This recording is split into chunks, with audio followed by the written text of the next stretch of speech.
Hello po sa inyong lahat mga ka-crypto. Ako po si Pinoy Crypto Trader at sa video na ito ay atin pong pag-uusapan ang isang malaking balita tungkol kay Dogecoin, kung saan ay posible daw pong umabot ang presyo ni Dogecoin sa $2.4 sa mga susunod na araw.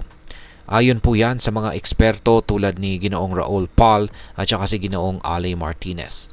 Kasabay nito si Ginoong Elon Musk kasama po si Ginoong Vivek Ramaswamy ay nagbahagi po ng mga plano upang gawing mas epektibo ang Department of Government Efficiency o DOGE na tila nagbibigay inspirasyon sa bullish trend ng meme coin na ito.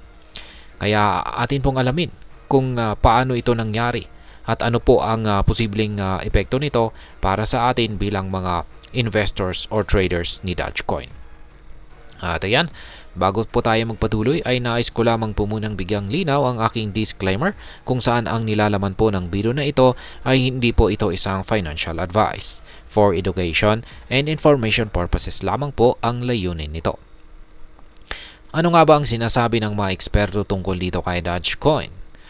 Yan, una ay bakit posibleng umabot si Dogecoin sa presyong $2.4? Ayon po kay Ginoong Ali Martinez, isang kilalang crypto market expert, malaki ang posibilidad daw na maabot ni Dogecoin ang $2.4 batay po sa kamakailang on-chain metrics at lumalaking aktibidad ng mga whale. Sa loob lamang ng isang linggo, bumili ang mga whales ng higit 550 million na Doge na nagkakalaga po ng $214.5 million na nagpapakita ng matibay na kumpiyansa sa market. Bukod dito ay ang sinasabing Great Banana Rotation ni Ginoong Raul Pal, kung saan itinuturing niyang kasali si Doge at saka Sui ay sumasalamin sa paglipat ng mga investors mula sa mga traditional na assets patungo po sa mga promising na meme coins. Ngayon ay ano naman po ang papel ni Ginoong Elon Musk dito? Ang epekto po ni Ginoong Elon Musk kay Dogecoin ay hindi po maikakaila. Kamakailan bilang bahagi po ng DOGE ay ipinanukala po niya at ni Ginoong Vivek Ramaswamy ang mga hakbang para gawing mas epektibo ang pamahalaan tulad po ng pagtigil sa remote work culture sa mga federal offices. Ang mga plano po nila ay nagdulot ng optimism sa market, lalo na't maraming traders ang naniniwalang patuloy na susuportahan ni Ginoong Musk itong si Dogecoin. At ang pangatlo ay posible bang umabot itong si Dogecoin sa $18? Ayan, bukod po sa $2.4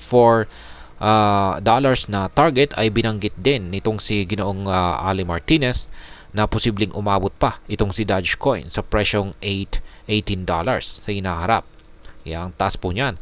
Kaya kung mangyayari ito ay magbibigay po ito ng napakalaking kita para sa mga maagang investors. Gayunpaman, ang ganitong parabolic runs ay karaniwang may kaakibat po na market corrections na dapat pong paghandaan ng mga traders. Ngayon ay ano naman po ang maaring maging epekto nito para sa atin bilang mga Pinoy investors or traders? Siyempre, unang-una ay nagbibigay po ito ng pagkakataon sa atin para kumita ng malaki. Kung kung magkatotoo nga na maabot ni Dogecoin ang $2.4, ang mga Pinoy na may holdings or hawak ng Dogecoin ngayon ay posibleng makaranas po ng malaking pagtaas sa kanilang investments. Halimbawa ay kung bumili ka ng Doge sa halagang 0.4 at umabot po ito sa $2.4, magkakaroon ka ng 500% na kita. Pangalawa ay ang panganib po sa volatility.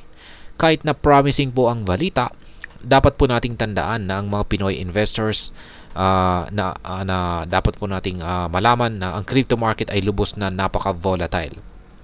Ang mga ganitong biglaang pagtaas ay maaari po kasing sundan ng malalaking pagbaba.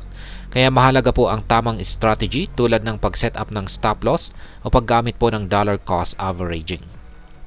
Ang pangatlo po ay ang pagtaas ng awareness.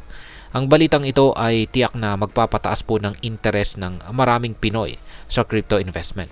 Kaya mas maraming tao ang maaring pong sumubok mag-invest kay Dogecoin, ngunit kailangan pong maging maingat at magkaroon po ng kaalaman tungkol sa risk. Yan, lalong-lalo na po sa pag-iwas sa mga risk. Ngayon ay ano naman po ang aking masasabi tungkol dito? Ang posibilidad na umabot po si Dogecoin sa presyong $2.4 ay hindi naman po imposible.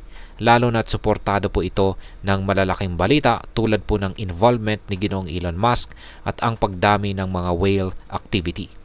Gayunpaman ay mahalagang tandaan na ang crypto market ay hindi lamang po tungkol sa hype. Kailangan po ng malalim na pag-unawa at maingat na pagpaplano. Bilang isang Pinoy crypto investor, maganda po ang oportunidad na ito para palaguin ang ating portfolio. Ngunit tandaan, huwag pong mag-invest ng higit sa kaya mong mawala. Panatilihin ang disiplina at palaging alamin ang pinakabagong balita upang makagawa ng mas informed na decision. Kung susubukan mo itong si Dogecoin ngayon, baka ito na ang pagkakataon mong umangat sa mundo ng cryptocurrency. Ano sa tingin mo? I-share po ang iyong opinion sa comment section sa ibaba. At hanggang dito na lamang po tayo sa video na ito mga ka-crypto. Sana po ay inyong nagustuhan ang aking paliwanag sa video na ito. Kung inyo po itong nagustuhan, pakiclick lamang po ang like button nito. Marami pong salamat sa panonood. Ingat po tayo lagi at God bless po sa ating lahat.